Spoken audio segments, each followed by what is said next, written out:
Hey everyone. Yeah, the biggest thing I've updated so far is the vegetation. Uh, my goal with this project is to just make everything procedurally or as procedural as I can. So I wanted to figure out a way to use like AI generated images and create the vegetation with that. I think I got a pretty good method for it. I ran into some issues along the way though, and learned a lot. So I figured I'd share some of that with y'all. So let's see. So the first issue I ran into was I wanted to create grass. And traditionally, when you create grass for games, it's sort of like this. Like you'll create like a sprite sheet of the grass. Um, say it's just basically a picture of it. And so then it's when you run into these issues where you'll be walking along the game and it'll look like a piece of paper is under you if you can tell that the grass is projected on a piece of paper basically like a texture. And so when you look down, it'll look like that. like a piece of paper basically. So you run into these issues where you're trying to rotate it towards the camera and do different things like that. So that's the route I initially tried to go with though. So you can see here like some of the ones that I generated with Midjourney. And what it tries to do initially, it'll keep trying to give you these, like if you ask for grass, it'll give you like these sprite sheets of it. And I basically just kept running into the same issue where I couldn't get it to look convincing. It would just look like like I said, textured pieces of paper. So I did a little research on it, and there's actually a paper that the Fortnite team did when they were converting their project over to UE5 and use nanite and all that stuff. And they go into some of the struggles and things that they learned when doing vegetation. And basically the conclusion that they came to was that instead of using a traditional sprite sheet like this, what you would want to do is have a very like, I don't even know if it has to be that low resolution, but you basically just want to have a model for each individual blade of grass. Um, with nanite, apparently it's better actually just to have models of each individual blade of grass than it is to have something like this, because this would rely on transparency and opacity and stuff, because you would have like just a square grid here, and then you'd use your alpha channel to cut it out. And that type of transparency is actually worse performance than just having models of it. Um, so yeah, so that's after kind of looking at that paper, I determined, well, I need to just have models for my grass and just models for everything. It'll give me a better look at the end and better performance. So I decided to go that route. If Like I said though, if you try to get just grass, like if you type into like Midjourney or one of these AI programs, blade of grass, something else I should mention too, why the way that this all works is that, and I'll explain my workflow for it, but you need to get it on a white background. So put that in your prompt and have it go generated against a white background. To kind of give like an overview of how the workflow is going to work is we would generate this on a white background with Midjourney or whatever AI program you want to use. When it does that, it's going to spit you out a pretty low resolution image. I think all of them do like 1024 by 1024. So you then got to upres it. Then you need to take it into Photoshop, and you can use the magic wand, and it'll get rid of the white space and just turn it into an alpha. And so then you'll have your cutout, and then you take that cutout into Houdini. We make a 3D model with it. Then you take it all into Substance Painter, and you can generate a scattering map for it, and then we can bring it into the game engine. So yeah, it sounds confusing there, but let me explain. It'll make more sense here. So let's see. I got an image ready here to work with. And let me show you. These are like, I guess, some of the prompts I've been using. Oh yeah, so the challenge you're going to run into if you try to do this is that Midjourney doesn't do good with just blades of grass. Like if you tell it blade of grass, it's going to try to give you like a sword or like I said, just a bunch of these, because that's what it's used to generating when it gets that request. So what I came up with was, instead of doing grass, because it's kind of confusing, just do leaf. Leaf basically gives you this, a long slender leaf is basically what grass is. So you can get something to work with from that. And the system that I came up with was to use start with a leaf for everything. So I start with getting the leaf model, and then I can use that as an individual leaf or blades of grass. And then once I have that leaf model, I can use it to create flowers or trees if I need to after that. But it all has like a starting point from a leaf. So yeah, these are the prompts that I was using. This one was for like a lily pad I was trying to get, but this one, for example, is a leaf. Just do single leaf on a white background, and just whatever you're trying to do. I was going for something stylized here, so I was trying to get like a cartoon look. But yeah, whatever you're trying to do with it, just generate the image, make sure it's on a white background, and then once you've done that, let me see here. So this is the one that I was gonna work on for this. So just kind of this cartoon leaf is what you end up with. Like I said, it gives you a 1000 by 24 by 1024 image.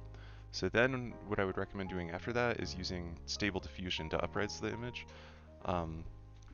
You can really use whatever you want. Stable Diffusion has a really good I don't know how to say, like a good feature for upresing this stuff. So to do that, just go to Extras, do scale 2 and put it in 4096 by 4996 4K.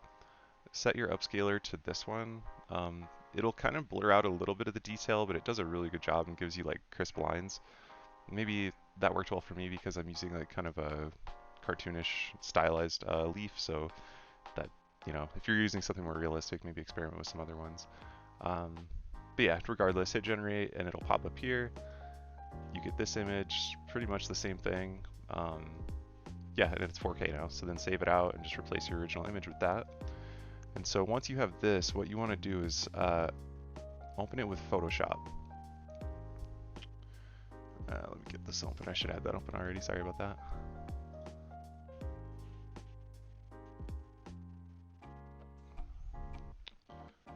Okay, so once it's in Photoshop, this part's super easy. All you got to do is come over to this, your eraser, right click, and then do Magic Eraser tool.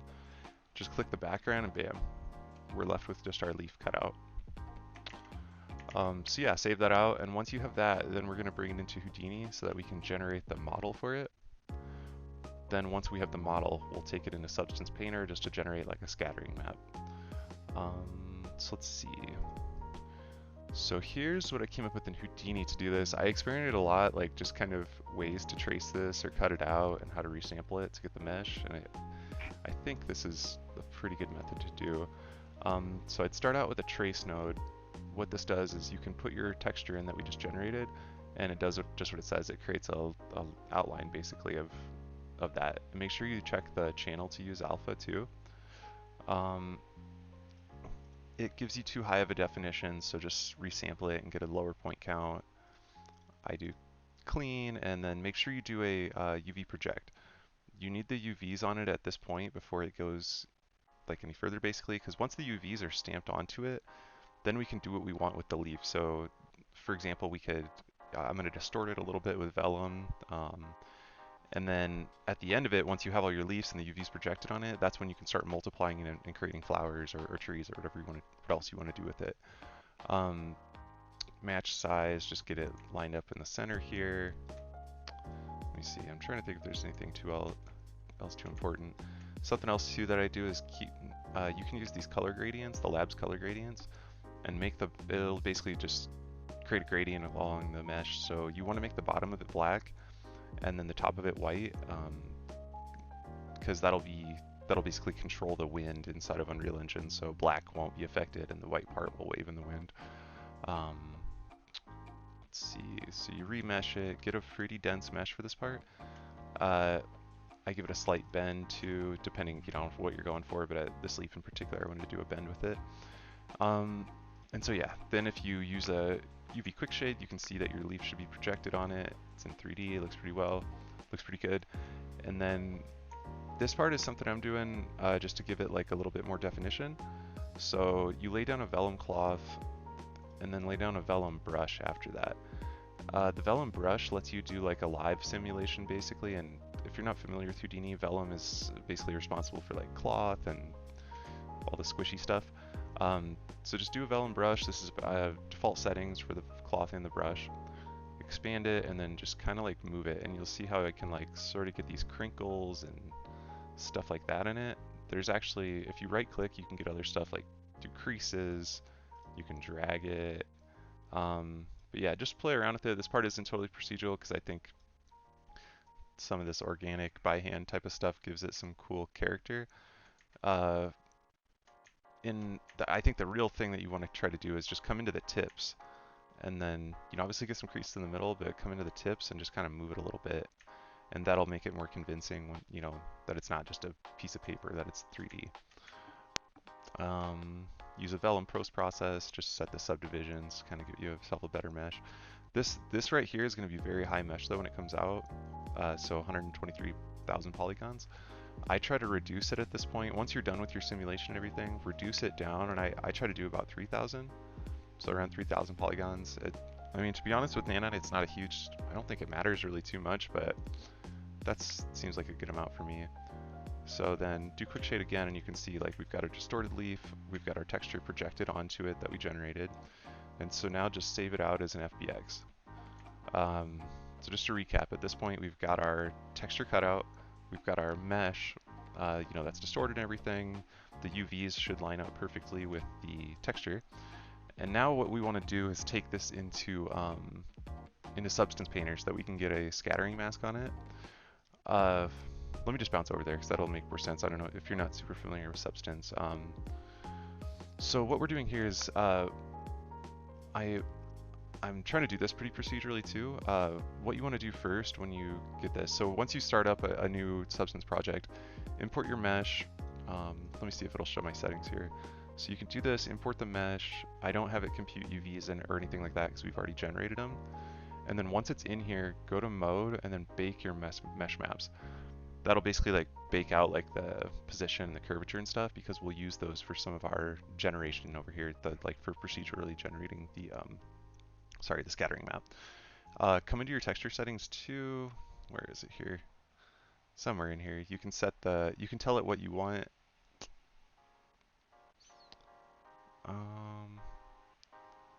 Shoot, I'm not seeing it here. It's in here. There. Oh, okay, right here. I was like, it's in here. I just can't think of it off the head. So when you initially come in here, you'll see a bunch of channels for like base map and all that other stuff, like base map, normal map, and stuff. If you're doing it realistically, if you might want to keep those, and if you want to generate like normal maps or roughness maps, you could do Painter, but if you want to do that, run it through Substance Sampler, and it can like AI generate you basically the normal maps, and it'll give you a pretty good result on that. Since I was using like a stylized leaf though, I didn't need that stuff. I just needed the scattering so that when it's, you see it in the sunlight, it's not just like a bright leaf, it has some of these lines and details in it. So basically once we bring this into Unreal Engine, the white parts you're gonna see these black lines when light's shining through them basically. So yeah, anyway, go to your channels here and just delete everything and then add the scattering because that's all we'll need. And then go up here and set it to scattering so that way all we're seeing is the scattering. So right now the white, that's all we're seeing. Then come back to your texture here. Shoot, and I'm not super, sorry I'm fumbling around Substance, I'm not that great with this. This is what I came up with though to kind of procedurally do this part. So you initially want to do a black fill, just do a fill layer, set it to black, and then again it's only going to be affecting your scattering. So we're starting out here and we have pure black. Then what you want to do is create a white layer and a black mask. And then right click on the black mask and do add generator. And then for the generator, choose UV distance border. And what that does is it just goes around the UVs, the outside of it, and makes it black basically, and then the whites are going to be in the inside. I'm just doing this so that, like I said, I can procedurally get like some detail on the outside so that I like a little bit of a rim around it. I experimented with doing the same sort of thing like that, but using the position generator instead of UVs. That can give you a cool result too, because it'll procedurally give you like black down here on the bottom. So depending on what you're going for, I just kind of liked how this looked in game. The big one though at the end is you want to create another fill layer that's white. And then right click on this and so you got a white fill layer, then create a white mask on that. Right click on the mask and do fill, and then this will give you this fill layer. And then what you want to do is, let me see, I don't have the texture imported here, but you want to do right here, go add resource, so grab your 4K texture, the one that we made, and then add it in here as a texture, set it to current session and hit import, and then you'll have it over here in your library. And then just drag that leaf over into the grayscale. Let's see, I might want to actually do that just to show you. Sorry, one sec, I'll grab that quick.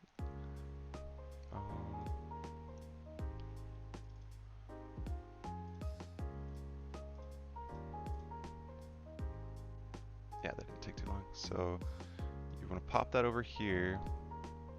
Oh shoot, I could have used it already. Anyway, pop that over there, and what it'll do with the fill layer is it'll use that texture and add it basically to what we did with the UV stuff earlier. And then add a levels, and you can control like the brightness. So this way you get some of the detail of the original texture that comes through on this map too. But anyway, this is basically what we're going for. We just want like this is a scattering map. So then just do export textures. I did this. Just make a new one of these templates, I guess, and then just set a grayscale and pull your scattering into it. And then this way, this is the map we'll output.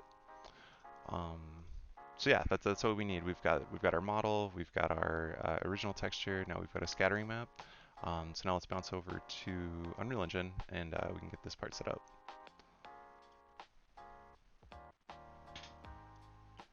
Okay, cool. So we're back in Unreal now. Um, so basically, what you want to do now is just import your, the mesh that we made that we exported out of Houdini. You'd want to import that 4K texture, and then you'd also want to import your scattering map. So then, yeah, let's take a look at the material on these quick. The material is pretty simple too.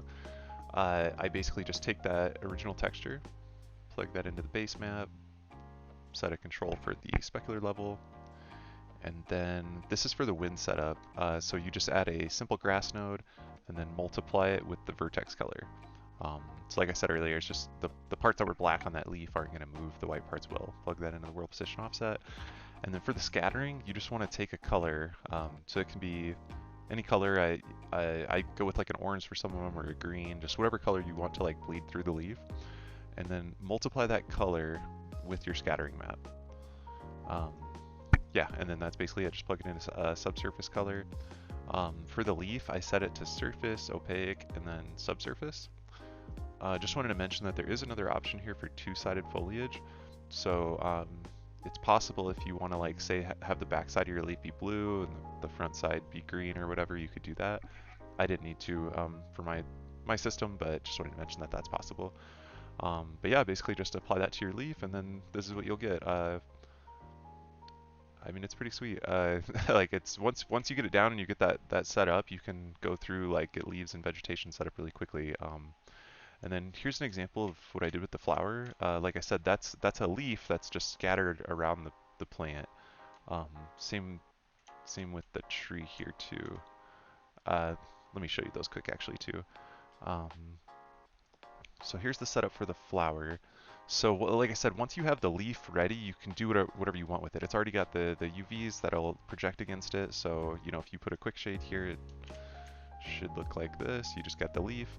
And then now it's, you know, like, what do we want to do with it? So what I do is I come down here. I don't think I mentioned this part actually, so I want to do that quick. What I'm doing with this group node, it's just a group. You set it to the bounding box. And then basically whatever's in that box, and set it to points too, is going to be included in this group. So this, oh shoot. So this is the pin group, and then inside your vellum system, you would want to set that pin group here, and that means that those won't move basically, so the bottoms of your stems won't get messed up when you're doing the vellum brushing stuff. And then, so I got the leaf on my left side, and then the right side's what I want to do with them. So I'm starting with a circle.